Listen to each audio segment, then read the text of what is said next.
Big boss ಮನೆಯಲ್ಲಿ ಒಂದು ಅಚ್ಚರಿಯ ಬೆಳವಣಿಗೆ ಆಗಿದೆ. ಹೌದು, ಈ ವಾರ ನಾವೆಲ್ಲ ಅನ್ಕೊಂಡಿದ್ದು ನಮ್ರತಾ ಇಲ್ಲ ಅಂದ್ರೆ ತನಿಷಾ ಹೊರಗಡೆ ಹೋಗ್ತಾರೆ ಅಂತ. ಆದ್ರೆ ಬಿಗ್ ಬಾಸ್ 2 ವಾರದಿಂದ ಹೇಳ್ತಿರದೆ ಒಂದು, ಮಾಡ್ತಿರದೆ ಒಂದು. ಸೊ ನಡ್ಕೊಂಡು ಬಂದಂತಹ 95 ದಿವಸನೂ ಕೂಡ ಸಖತ್ತಾಗಿ ಇದ್ದಂತಹ ಬಿಗ್ ಬಾಸ್ ಈಗ ಇದ್ದಕ್ಕಿದ್ದಂಗೆ ಉಲ್ಟಾ ಹೊಡಿತಿದ್ದಾರೆ.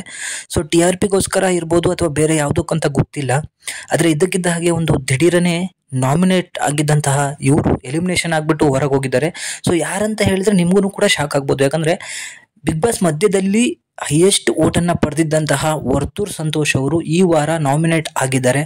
ಹೌದು, ಬಾಟಮ್ 2 ನಲ್ಲಿ ವರ್ತೂರ್ ಹಾಗೂ ತುಕಾಲಿ ಇಬ್ರು ಕೂಡ ಇದ್ದಾರೆ. ಅದು ನೀವು ಪ್ರೋಮೋದಲ್ಲಿ ನೋಡಿದ್ರೆ ಗೊತ್ತಾಗತ್ತೆ. ಆದರೆ ಪ್ರೋಮೋ ಎಲ್ಲ ಮುಗ್ದ ನಂತರ ಈಗ ಬರ್ತಿರುವಂತ ಮಾಹಿತಿ ಪ್ರಕಾರ ವರ್ತೂರ್ ಸಂತೋಷ್ ಅವ್ರನ್ನ ಬಿಗ್ ಬಾಸ್ ಅವರು ಹೊರಗಡೆ ಹಾಕಿದ್ದಾರೆ. ಹೌದು, ಸುದೀಪ್ ಅವರು ನಡ್ಸ್ಕೊಂಡಂತಹ ಇವತ್ತಿನ ಕಾರ್ಯಕ್ರಮದಲ್ಲಿ ವರ್ತೂರ್ ಸಂತೋಷನ್ನ ಬಿಗ್ ಬಾಸ್ ತಗೊಂಡು ಹೊರಗೆ ಹಾಕಿದ್ದಾರೆ. ಸೊ ಏನಕ್ಕೆ ಅಂತ ಗೊತ್ತಿಲ್ಲ. ಆದ್ರೆ TRPಗೋಸ್ಕರ ಮಾಡ್ತಿದಾರೋ ಅಥವಾ ಯಾತಕ್ಕೋಸ್ಕರ ಮಾಡ್ತಿರೋ ಗೊತ್ತಿಲ್ಲ. ನೀವು ಇತ್ತೀಚೆಗೆ ಗಮನಿಸಿದ್ರೆ ಗೊತ್ತಾಗುತ್ತೆ. ವರ್ತೂರ್ ಸಂತೋಷ್ ಅವರು ತುಂಬಾ ಸೈಲೆಂಟ್ ಆಗಿದ್ರು. ಅವ್ರ ಕಡೆಯಿಂದ ಯಾವುದೇ ರೀತಿಯ ಒಂದು ಬೆಳವಣಿಗೆ ಕೂಡ ಬಿಗ್ ಬಾಸ್ ನೋಡ್ಲಿಲ್ಲ.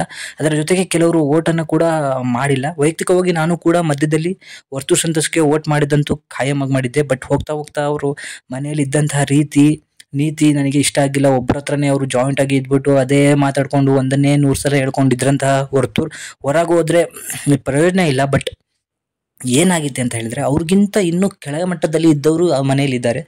ಅವರನ್ನ ಬಿಟ್ಟು ವರ್ತೂರ್ ಸಂತೋಷ್ ಹೊರಗಡೆ ಹೋಗಿರೋದು ಮತ್ತು ಅವರ ಅಭಿಮಾನಿಗಳಿಗೆ ತುಂಬಾ ನೋವನ್ನು ತಂದಿದೆ. ಇನ್ನೊಂದೇನಪ್ಪ ಅಂದ್ರೆ ಬಿಗ್ ಬಾಸ್ ಮನೆಯಲ್ಲಿ ವರ್ತೂರ್ ಸಂತೋಷ್ ಅಂತ ವ್ಯಕ್ತಿಗೆ ಜಾಗ ಕೊಡೋದು ಕಷ್ಟ. ಯಾಕಂದ್ರೆ ಅಂತಹ ವ್ಯಕ್ತಿ ಇದ್ರೆ ಅಲ್ಲಿರುವಂಥ ಎಂಟರ್ಟೈನ್ಮೆಂಟು ಸಿಗಲ್ಲ, ಮತ್ತೆ ಆ ಶೋಗೆ ಒಂದು ಹೆಸರು ಕೂಡ ಒಳ್ಳೇದಾಗಿ ಬರೋಲ್ಲ. ಯಾಕಂದ್ರೆ ಆ ಶೋಗೆ ಬೇಕಾಗಿರೋದು ಕಂಟೆಸ್ಟೆಂಟ್ ಎಂತಾರಂದ್ರೆ ಏನಾದರೂ ಒಂದು ಹೊರಗಡೆ ಕಾಂಟ್ರವರ್ಸಿನ ಮಾಡಿರಬೇಕು, ಇಲ್ಲ ಅಂದ್ರೆ ಒಳಗಡೆ ಆದ್ರೂ ಜನಗಳು ಅವ್ರನ್ನ ಯಾಕೆ ನೋಡಬೇಕು ಅನ್ನೋದನ್ನ ತಂದು ಕೊಡಬೇಕು. ಅವರ ಫೇಸ್ ವ್ಯಾಲ್ಯೂ ಆ ರಿಯಾಲಿಟಿ ಶೋಗೆ ಒಂದು ಬೆಲೆನ ತಂದು ಕೊಡಬೇಕು. ಅಂತಹ ವ್ಯಕ್ತಿಗಳು ಮಾತ್ರ ಅಲ್ಲಿರೋಕೆ ಅರ್ಹ.